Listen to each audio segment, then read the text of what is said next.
All right, guys, so what is osteomyelitis? In order to fully understand, we should break the word into three parts. Osteo meaning bone, myel meaning marrow, and itis meaning inflammation. So essentially, it's just inflammation of the bone marrow. What is it caused by? More than 50% of cases are due to Staphylococcus aureus. Now, there are three types. The first one, hematogenous, is due to blood-borne infections. The second, contiguous focus, is due to contamination from an opened wound, such as an incision from surgery or simply falling. And the third one, vascular insufficiency, is caused by diseases such as diabetes and peripheral nerve disease, and it mostly affects the feet. So, what does this bacteria really do?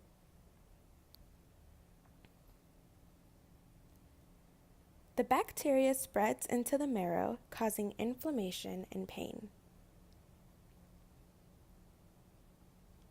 Inflammation and pain, that's bad, but it's not that bad, right? Just wait, because it doesn't stop there.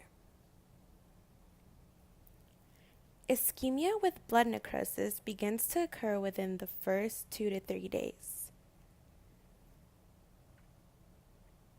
That's just a bunch of big words. It's not so bad, right?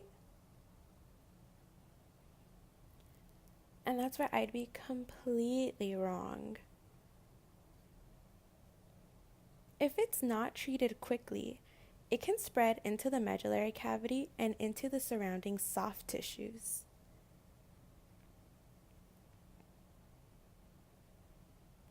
Okay, so what does this really mean though?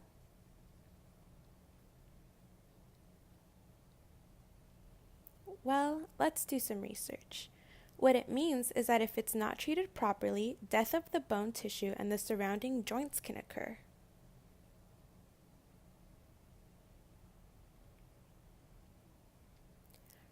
But what do you mean? Death of the tissues?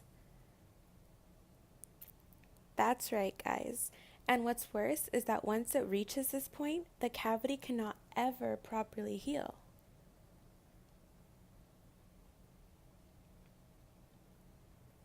This can make rehab very difficult because abscesses can return at any given time throughout the remainder of the patient's life.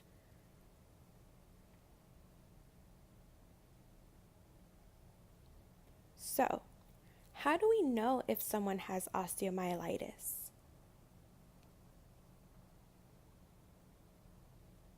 Well, some signs and symptoms to look for are chills, high fever, and malaise, similar to those of sepsis, but you should also look for redness, swelling, and pain of the infected area.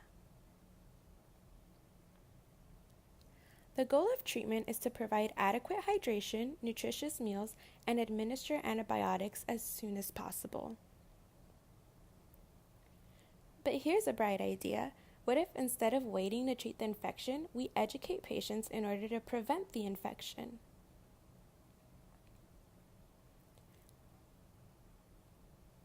As nurses, we can really do this during surgery.